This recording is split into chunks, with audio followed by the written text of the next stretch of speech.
Well, hello everyone, and welcome back to Adrian's Digital Basement 2, or shall I say Analog Basement, because yep, it's another CRT video today. So what we have here is the the Amber monitor from the IBM 5155. It was IBM's luggable PC XT computer. Had this integrated 9-inch CRT. Well, I mean, as far as I'm aware, this is what this is. And what you see here is actually a new old stock replacement part. It's like the entire motherboard, flyback, CRT, deflection circuitry, all of it is in here. This is sent in by Kevin, the owner of the web store TechSelect. If you haven't seen his store, definitely check it out. I'll put a link in the description. I have mentioned him plenty of times because I use his foam and foil keyboard pads to replace or repair Keytronic keyboards. As far as I'm aware, at least in North America, he's the only game in town. Anyhow, he got this from Computer Reset. So they had a lot of them. So I think these are definitely floating around. For me personally, an Amber 9-inch CRT is kind of a rare thing. And thought it was really exciting to get one that is not worn out or used up. Because it really seems like, and if you watch my CRT videos, that analog phosphor seems to wear out and get dim a lot faster than green or the white version as well. Anyhow, I wasn't going to do anything with this right away, but I got an email from David Plummer. He's got the channel Dave's Garage, where he has lots of interesting old stories about Microsoft, and he's been branching out into Commodore stuff recently and things like that.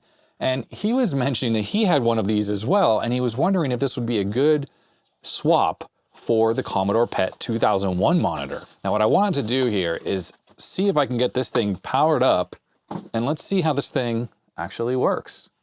Look at that. Kind of cool. Obviously, this was original or whatever was in the chassis. Oh, we got some stuff on the bottom. Let's see what this says here.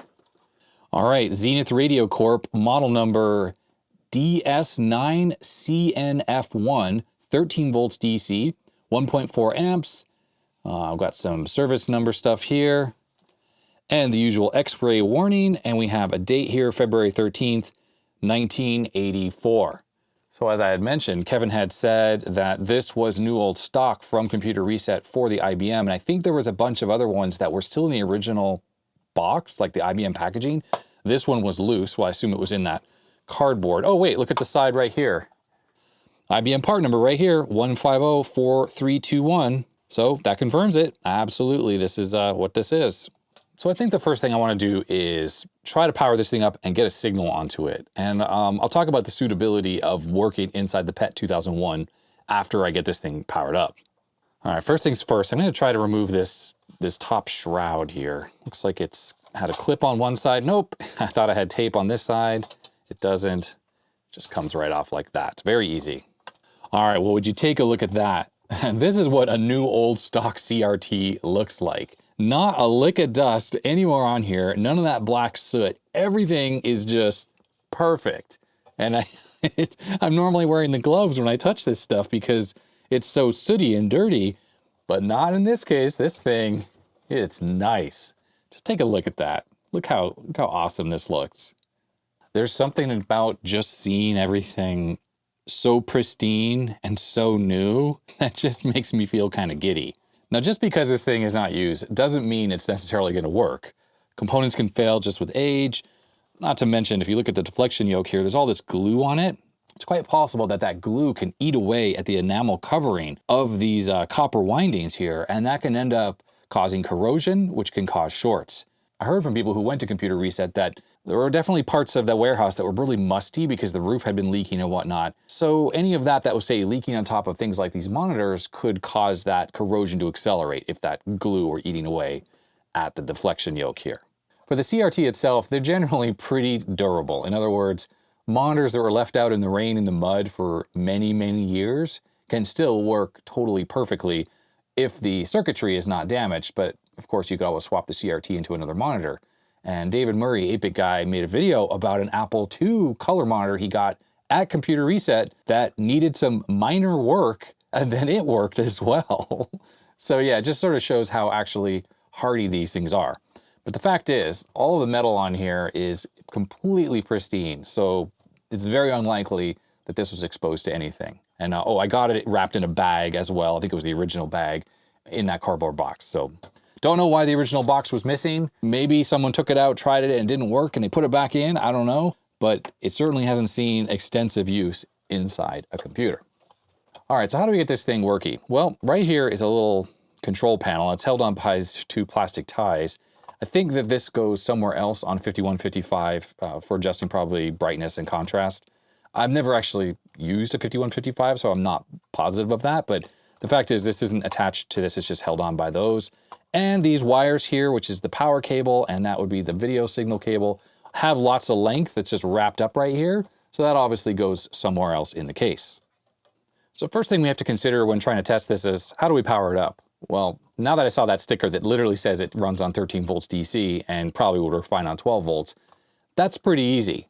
But the interesting thing is, if you go to the 5155 service manual, and here's the power supply section, it actually shows that the monitor is running on AC, 12 volts AC, to monitor power supply section. Okay, actually it says current limiter PCB. So there's obviously another little part of the power supply converts this AC here into the DC that the monitor needs. Now looking at the schematic here, there's the transformer inside the switching power supply. These parts here, there's diodes and there's capacitors there.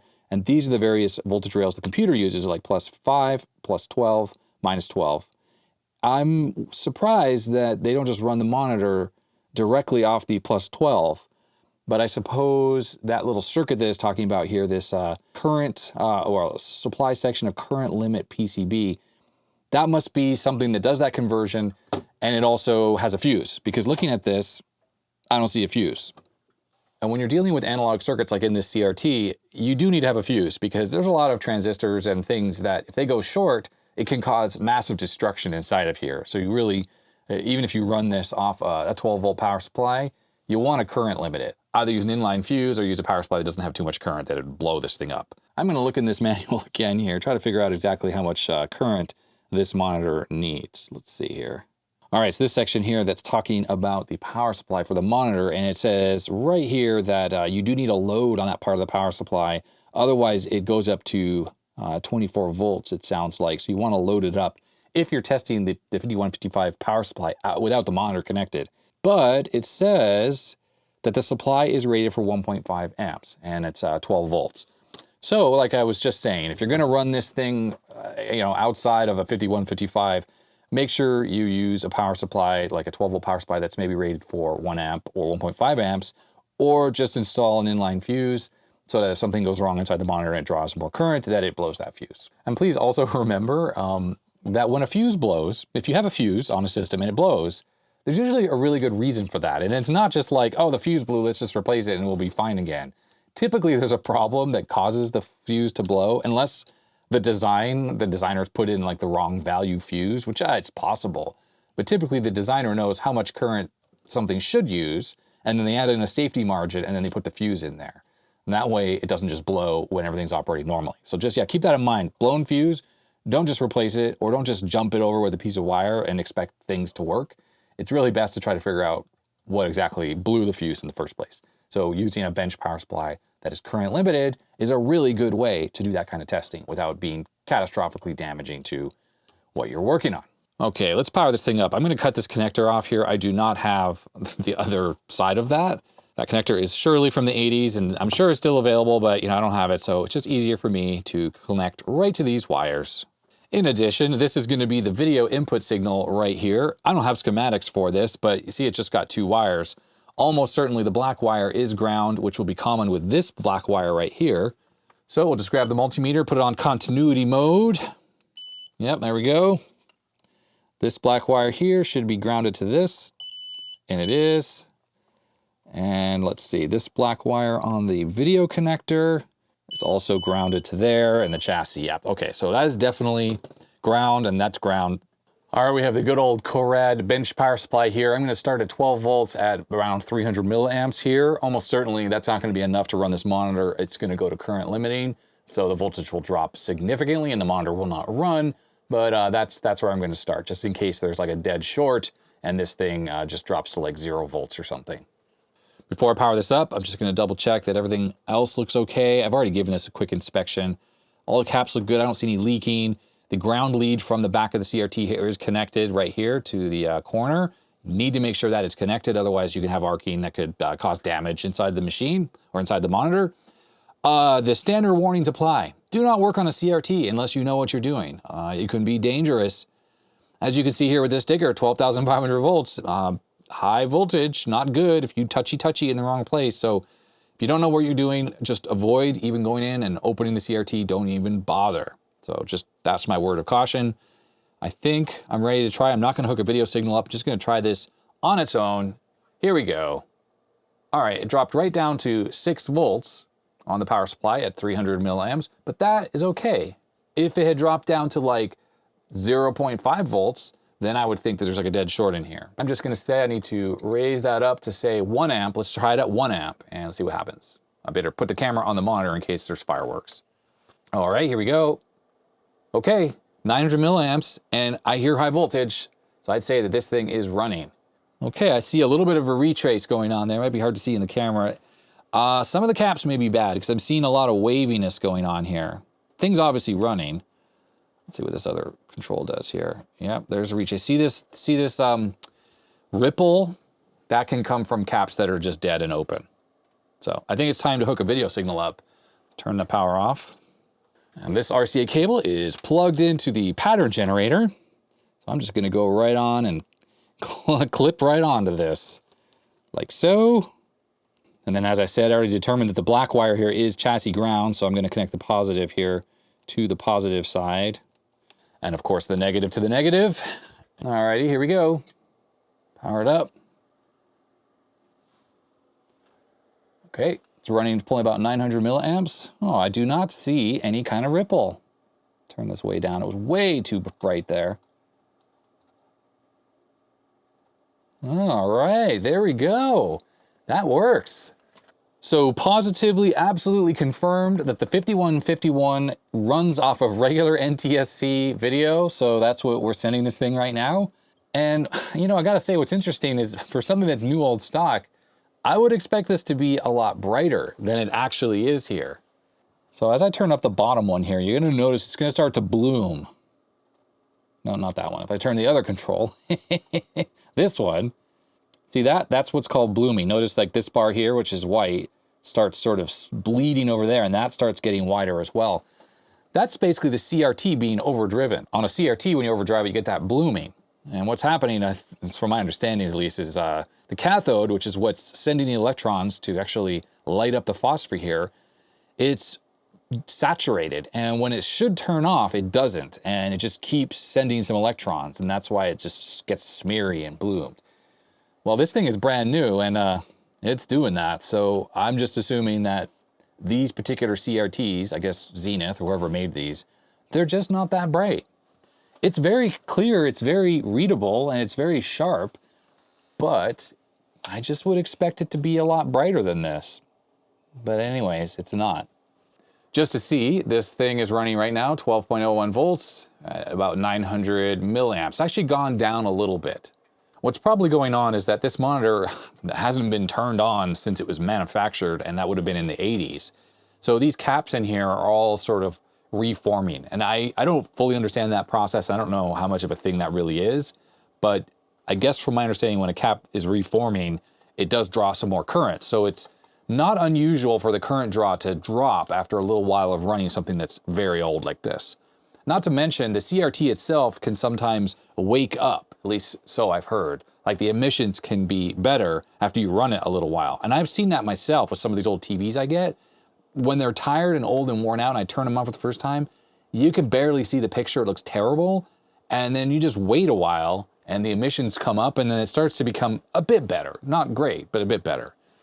So one thing I am curious about is that it was rated for 13 volts on the sticker on here, and I'm only running it at 12. Let's see what happens if I lower it down to 11 volts. Are we gonna see like a shrink of the picture or what? So there, that is now 12 volts. And indeed, deflection is not as much anymore. It kind of went down.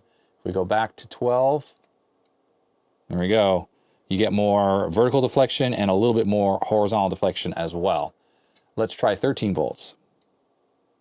Same thing. It's now deflecting a little bit more. So the B+, which is the main voltage that's in the monitor that everything else is derived from, including all the voltages that do the deflection, all go up a little bit when you raise up the B+. So it did say 13 volts on here, but I guess IBM was running it at 12. Now it doesn't seem to have any effect whatsoever at the brightness of the picture. It doesn't get brighter with the 13 volts. But when I lower it back to 12, one thing it does do is it brings in the picture a little bit, which potentially is useful on the IBM because I don't know how much of the screen is covered by the bezel. And it's quite possible that the text mode, like the CGA text mode on the IBM, would be off the edge of the bezel if this were really running at 13 volts. So maybe running it at 12 is by design on their part because it actually shrinks a little bit and makes it all fit in a little bit better. I would say it's very typical that most monitors, when they're displaying an NTSC picture like this, the bars would go right off the top and the bottom and the sides of the screen. You wouldn't be seeing an actual border of the NTSC picture like we are on this thing. Taking a look at the crosshatch, it's nice and sharp, no complaints whatsoever. There is a little bit of geometry issue going on in this corner. It's a little bit blurry down here.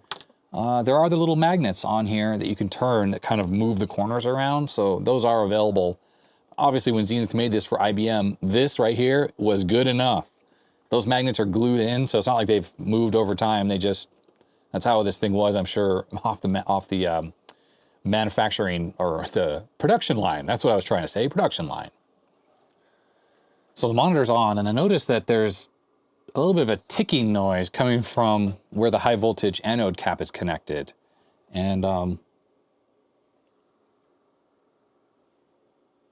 yeah, it's almost like it's arcing just ever so slightly inside there. So let me power this thing off and take a look at that. Incidentally, I can see there's a reflection on the label down there on the CRT itself. It's definitely a Zenith CRT. So I'm going to connect this to the ground here. I'm going to use this high voltage probe here first to just see what kind of voltage we have while this thing is operating. So we'll turn that back on. And I need to get this under the anode cap. Sorry for all the wires in the way. Let's try to move this. I'm going to use this little plastic tool here, which is nice and insulated, to lift up the cap, because they can be a little tough sometimes. There we go. I know it's not going to be easy to see, but it's just under 12,000 volts. So that's surprising, actually. It's a little low. Let me turn it up to 13 volts on the power supply, and let's see if that goes up. Yeah, it does actually go up a little bit. It's just over 12,000 volts. I'd say that is right around the 12,500 that it says. But when I turn it down to 12, it drops down a little bit, and let's go to 11 volts. And indeed, it's around 10,000 volts now. So it's definitely influenced by that B+ change. So let me turn off the power supply now. And you see, it's quickly dropping to 0. And some CRTs have a dropper resistor or a bleed resistor either in the CRT or in like part of the flyback that does this. And if you hear that sort of static discharge when you shut the TB off, that is the high voltage draining. Now having this thing stuck in there on the high voltage connection, actually the load of the meter does actually draw down the high voltage. So what I use this because it's a nice safe way to discharge the CRT, and plus I know it now reads 0 on here, so I know there's no more stored charge. But sometimes I'll turn off a CRT and put this in, and actually it doesn't have the full voltage, but it will say have 5,000 volts, and then it will quickly drop to 0 as soon as I stick this in there. So like I said, I was hearing that ticking coming from the cap here. I'm just gonna move it around. It has a good connection. It's stuck on there, but this little boot thing here is really sticky, as just happens over time. So just gonna do that. Let's turn it back on. I want to hear if I hear that ticking noise there again.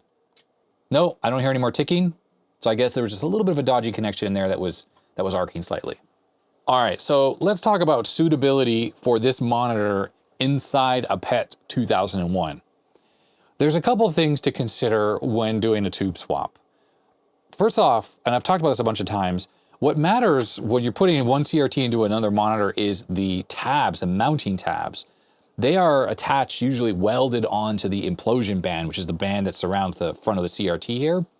What that implosion band does, by the way, is because there's a curvature to the glass, if the CRT were going to try to implode, because of course it's got a vacuum inside, that flat glass would go like this and it would try to expand and push out this way. The thick steel band that is the implosion band actually is holding really tight around the front of the CRT, just keeping it from getting bigger, which would be necessary if it were gonna implode. So I wouldn't be messing with it by like trying to cut these off and weld new ones on. You could try, but I certainly wouldn't do it myself. So with 9-inch CRTs like this, typically these tabs are in two positions. They're either towards the front, like this one, notice the band is right here and it's on the front side, or it's on the back side. And usually that's what blocks you from swapping one CRT into another. There are other variants where the tabs can be in the middle or it has no tab at all, and it uses like this band that goes around the entire CRT and it's clamped on. I've seen those as well, but more typically by the 80s, like this is 84, they were using tabs, but they could still be front or back.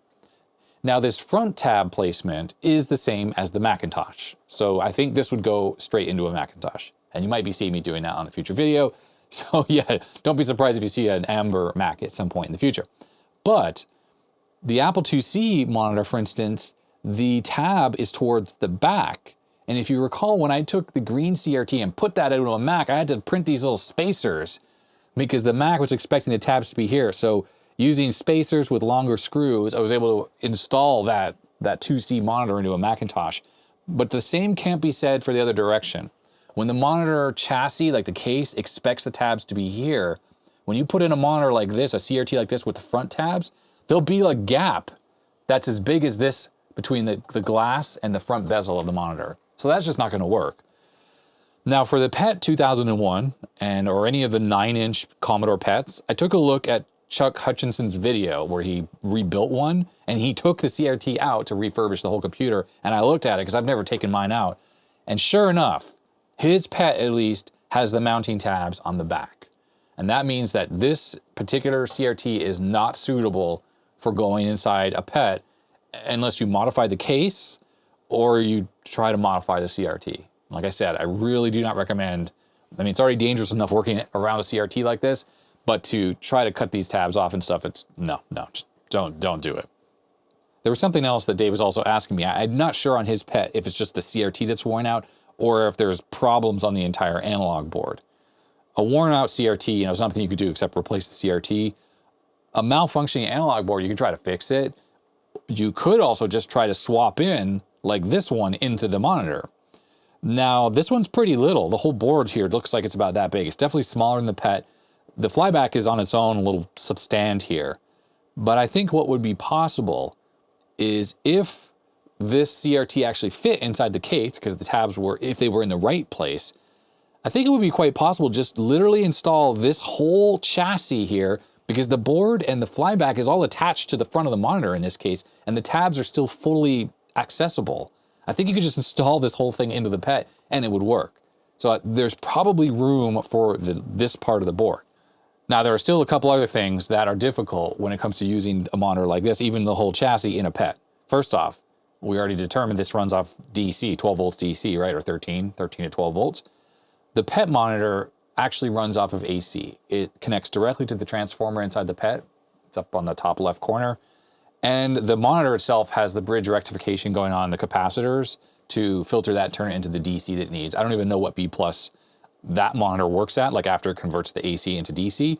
But when you look at the PET board, it's got big capacitors on it. And notice this board, it doesn't. There's just little tiny electrolytics all around the board. There's nothing big, and that's because this is already getting the B+ it needs in DC form. And the biggest the caps are gonna be like the S correction cap, not to mention the flyback creates other DC voltages, and there's gonna be caps there that are filtering those. So that's a problem. So you can't just connect this to the PET. It would cause damage to this monitor.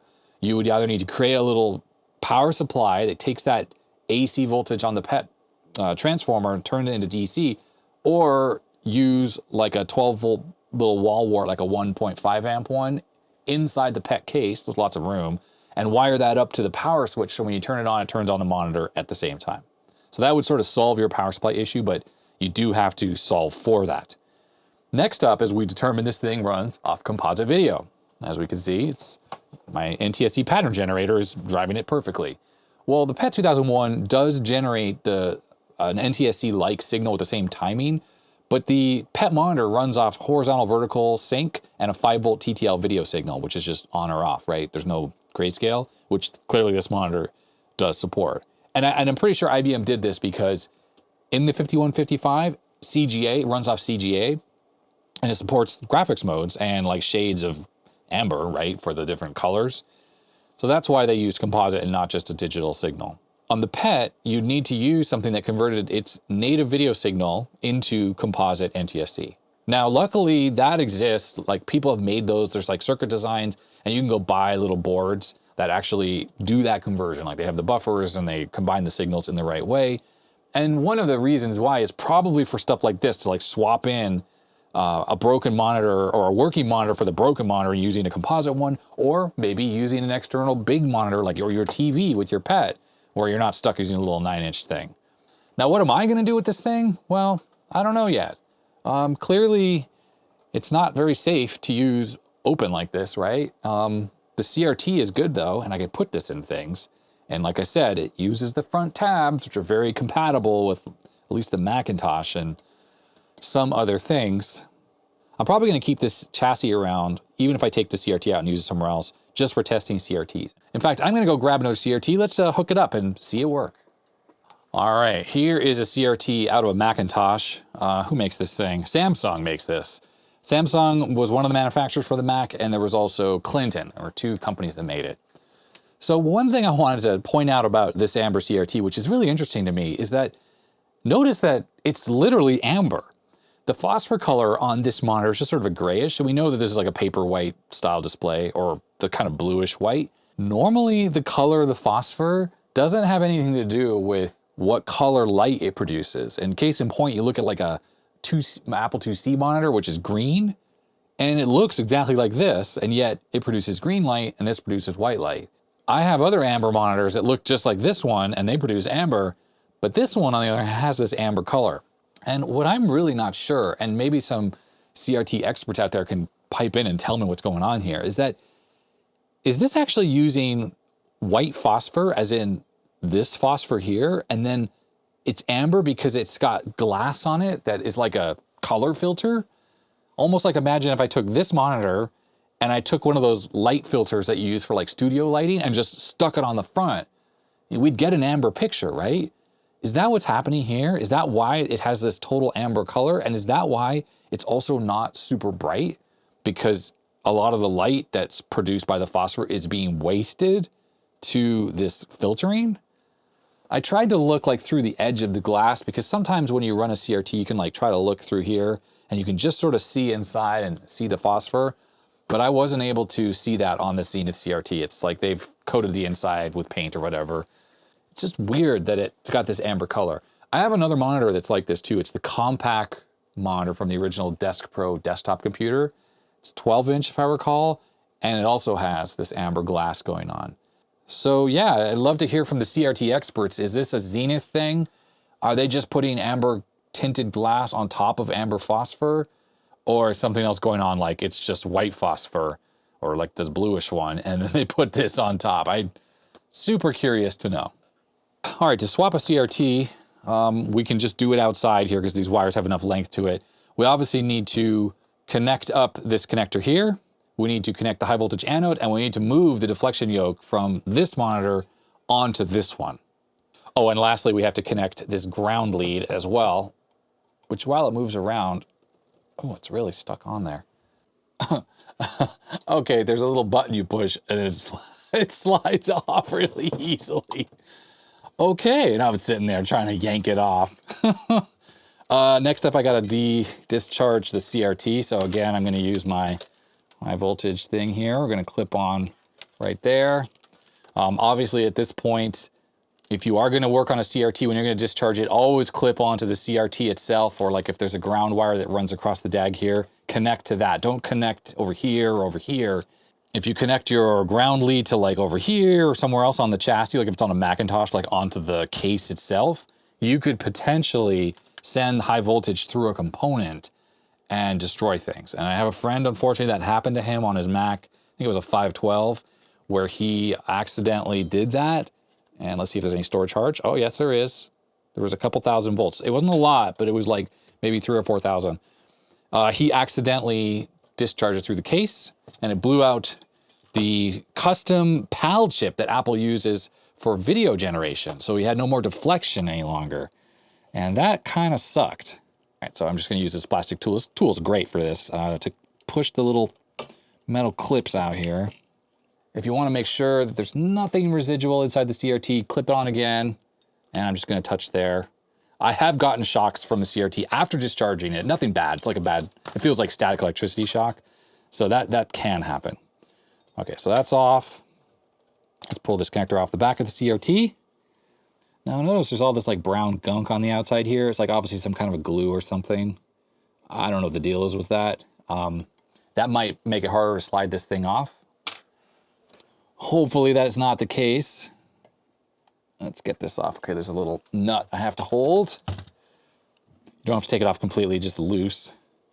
And now this should come right off. Oh yeah, it's loose. It can be very stuck on there after the monitor, you know, got a lot of use, hours that is. How much length is there to these? Not a lot. Okay. Well, I'm gonna unplug this. And let's see, can I get this off now? Unfortunately, it seems like there's not a lot of length to these deflection wires. This one here connects right there, but there's another one that's like way down in here. I gotta try to get that off. Long needle nose to the rescue. Goes without saying, you gotta make sure the monitor is turned off when you're doing all this stuff. Never, ever put your hands on, you know, this stuff here while it's running. You know, bad things can happen. All right, so there's the inside of the deflection yoke. I'm just checking to make sure there's no corrosion or anything. Look at this. There's like a little speck of something right here. Is that corrosion? Maybe. It is a little speck of corrosion right there. Wow. I'm going to try to use my phone here to grab a close-up shot of it, and then I can insert that into the video. So there it is, a little speck of corrosion. And I honestly, shocked it's on the inside here. I'm gonna try to, I don't even know what to do with this. Very, very concerning. I don't see any other corrosion anywhere else. All looks good, but that one little dot right there is all green. So that's the copper winding starting to corrode. And if it starts to do that next to its neighbors, what can happen is it can create shorts. And then you get short circuits in these windings. That unfortunately can cause all sorts of issues. All right, so I'm going to try to address that in a second, but right now it's bothering me. I'm going to grab a little 99% IPA here. Just try to clean this gunk off the CRT here. Whatever this is, it's not detrimental, obviously, to the CRTs. This is glass, so it's no issue. I just don't like it. So I'm going to try to minimize it a little bit at least. So for this corrosion, I'm just going to use a cotton swab here, and I'm 99% IPA. I'm going to see if that cleans it up a little bit. It doesn't seem to be having any effect at all. Okay, correction, it does seem to be having a positive effect. Some of that green is coming off. I think the problem is, of course, is if it's exposed copper. Like this could be a manufacturing defect. Maybe there was no enamel on that one spot. You know, copper corrodes just from the air. And this monitor was exposed to air. So I think what I'm going to do is try to clean off as much as I can. And then I'm going to drop a little bit of nail polish, clear nail polish enamel onto this spot right here. Which I hopefully can still see, to be honest. And the rest of this wire is all coated in enamel already. And I just want to try to prevent any future corrosion of the copper. So hopefully the little bristles like poked in underneath what is exposed. I mean, my concern is that whatever corrosion is there is actually happening underneath where I can see, and that just sort of bubbled up to the surface. And that means that this could just die. You know, over time, that corrosion can start to eat away at the enamel of its nearby neighbors, and then that could cause a short, which would make this thing not work anymore. Well, I know you're not gonna be able to see it on camera, but I honestly can't even see where that corrosion was anymore. I know that it was right in this area. Oh, in fact, I have my photograph. I'm gonna go look at that. And then I'm gonna dab a little drop of nail polish on there. I have done as much as I can. I can't really do more. So what I'm gonna just do quickly is we'll measure the inductance of this, because if you have one of these that's died, at least I'll tell you what the inductance is, and you might be able to find another compatible one off a different monitor. So I'll be using the LCR meter here. We'll connect this up here. Of course, you do this when it's not connected to the motherboard, or the analog board, that is. And here are the measurements. So the blue-red wires have 51.5 millihenries, I think that's what it is. The Q factor, which this meter will measure, is 10.14. And the black and the yellow wire is 118.2 millihenries with a Q factor of 3.12.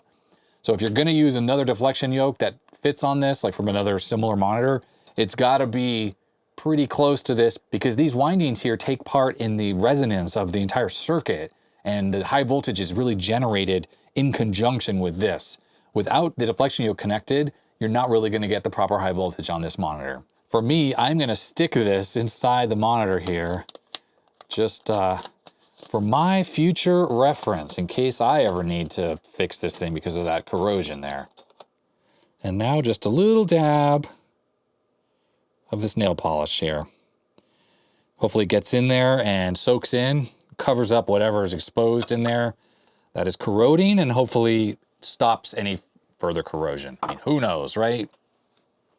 Now this CRT has this tape on here, and I'm gonna peel this off. It's like a fabric tape, and it's preventing this deflection yoke from sliding on there properly. The one that's from this chassis. It's sort of just a friction tape, I think they called it. What's nice is it peeled off and it didn't leave any sticky residue at all. And indeed, with that tape removed, this slides right on. I don't remember which way was up. I think it was that way. Not that it matters. None of these cables are very long here, so this is all a little difficult. We'll see if I can even make this happen, just because of the cramped quarters happening here. I have a CRT turned 90 degrees, but everything is connected except for the ground lead, which absolutely have to have connected, as I mentioned before. So I'm just gonna clip this on because it doesn't have an easy way to connect. In fact, just for safety, I'm gonna clip 2 clip leads onto this. All right, so ground is connected, high voltage is connected. The deflection yoke is just loosely sitting on there, and it's not the right orientation, but whatever. Let's see, where's the power cable for the monitor? It's all the way back here now. Let's hook that up. Now, for safety, I'd unplug the power supply connection entirely. That way I did not accidentally have it powered up or something while I was working on it. So I recommend doing stuff like that. Just take the power cord out of what you're working on. You can help ensure that you will not actually have it powered up while you have your hands on it. Okay, so power is connected. Here's the video cable. I'm gonna connect that now. Alrighty, here we go. This is all super sketchy, and of course the monitor turned the wrong way, but the image should actually be this way. It's just gonna be cut off on the sides. I think we're ready to go, everyone. We're good, here we go. 900 milliamps, looking good. Now this CRT is very worn out. It was in one of the Macs from the Repairathon, and I rejuvenated it, and it made it work again, but it was really dim. And it actually looks totally fine. Look at that. Just tilt that the right way. We have a portrait monitor. Of course, it's only able to display that much, but the image is nice and sharp. No issues whatsoever. Looks good. I'm assuming if I reach around here and do the brightness control, it's gonna bloom in a very similar way. Yep, there it is. See all that blooming going on here? Same thing happening. Contrast, there we go. So there we have it. That totally works. So if you have one of these IBM 5150 chassis and you want to take that CRT out and use it somewhere else, and you want to still use the rest of the chassis, you can use another 9-inch CRT, like one out of a classic Macintosh. Works absolutely perfect. It's nice and sharp. It looks great. And it would actually fit in here without any issue because of the way the tabs are. I think the way the CRT comes out, there's like this clamp. It's on the other side and it holds this band. It's on top of the band that's on the monitor. So the CRT is like held on by this extra band here. So to transfer this into there, I would just need to loosen this clamp on the other side, take the CRT out, swap it over. But you could totally do that potentially with one with the different tabs. You just need to, it looks like there's a tab on this metal part here. You'd have to take that off. Anyways, that would be doable. You could totally do it. It would work. So there we go. IBM 5155, new old stock CRT chassis thing from Computer Reset. Thank you very much, Kevin, for sending that in. I've proven here that there's no problems with it driving another CRT. I'm definitely going to be using an Amber CRT and something else. It's going to look cool and whatever it goes into, that's for sure. And yeah, it's a useful little thing. It'd be nice if I had like a case to put around it. That way, if this CRT were in there, I'd have a little composite monitor, a little 9-inch composite monitor. And it's so small and compact. I love that about it. Very awesome. If you've enjoyed this sort of rambly, disjointed video, thumbs up. If you didn't, you know what to do. And thanks to my patrons. Their names are scrolling up the side of the screen. If you want to become a patron yourself, you can do so at the link in the description below. A subscribe would be very much appreciated if you haven't already subscribed to my second channel. And of course, there's the main channel. I actually have merch as well. So I'll put there's a link in the description for the merch if you want to buy a t-shirt or whatever. And that is that. So stay healthy, stay safe. I will see you next time. Bye.